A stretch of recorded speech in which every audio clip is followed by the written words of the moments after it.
Hello बच्चों, let us understand question first. देखें question क्या कहता है आपसे। The circuit shown here is used to compare the EMF of two cells E1 and E2 bracket में E1 greater than E2। ये important बात है। The null point is at C when the galvanometer is connected to E1. When the galvanometer is connected to E2, the null point will be। देखिए question आपको समझाना चाहता है कि यहाँ पर एक वायर है, पोटेंशियोमीटर वायर है। ये दो सेल हैं E1 और E2। E1 की वैल्यू E2 से ज्यादा है, जैसे आपसे क्या रखा है, E1 की वैल्यू E2 से ज्यादा है। अब फर्स्ट केस में केस एक ही है, when galvanometer is connected to E1। जब E1 पे कनेक्ट किया है तो देखिए ये सर्किट कंप्लीट है, ऑलरेडी E1 पर कनेक्टेड है, तो नल पॉइंट कहाँ मिल रहा है, C पर मिल रहा है। वैसे मैं आपको एक बात क्लियर कर दूं, अगर ये पोटेंशियोमीटर वायर है, मान लीजिए AB, और यहाँ पर कोई भी सेल है और उसको वो बैलेंस जो है, बैलेंस होता है वो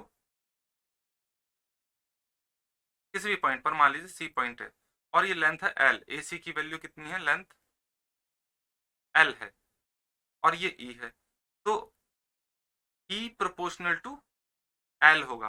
यानी कि जो सेल का EMF है वो L लेंथ पर बैलेंस हो रहा है, तो लेंथ के प्रोपोर्शनल होगा सेल का EMF।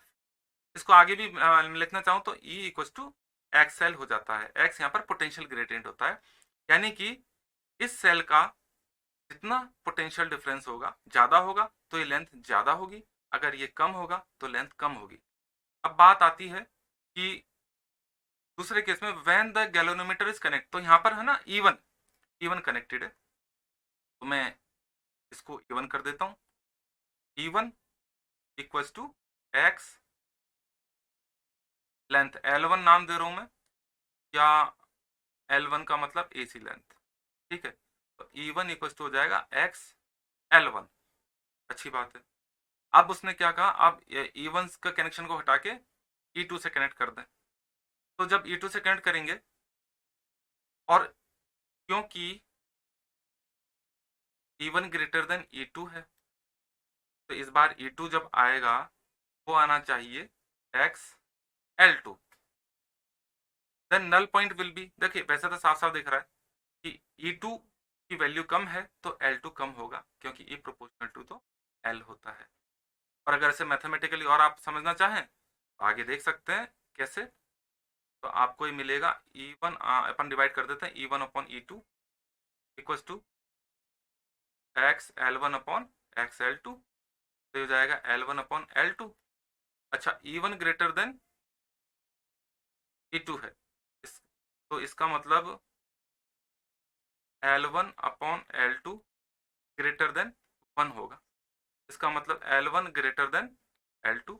तो E1 के केस में लेंथ ज़्यादा होगी और E2 के केस में लेंथ कम होगी। इसका मतलब लेंथ कम होने का मतलब C A की तरफ शिफ्ट होगा, यानी लेफ्ट में शिफ्ट होगा। ऑप्शन चेक करें, to the left of C। हमारा तो ऑप्शन यही करेक्ट दिख रहा है। बाकी second option to the right of C, बिल्कुल अगर राइट ऑफ C इधर जाएंगे तो लेंथ बढ़ेगी, जबकि E2 के हिसाब से हमारी लेंथ कम होनी चाहिए। तो फिर हमारा फर्स्ट ऑप्शन करेक्ट हो गया। ठीक है, I hope you understand it very well. मैंने आपको बहुत डिटेल से इसमें क्लियर किया है, एंड ऑल द बेस्ट।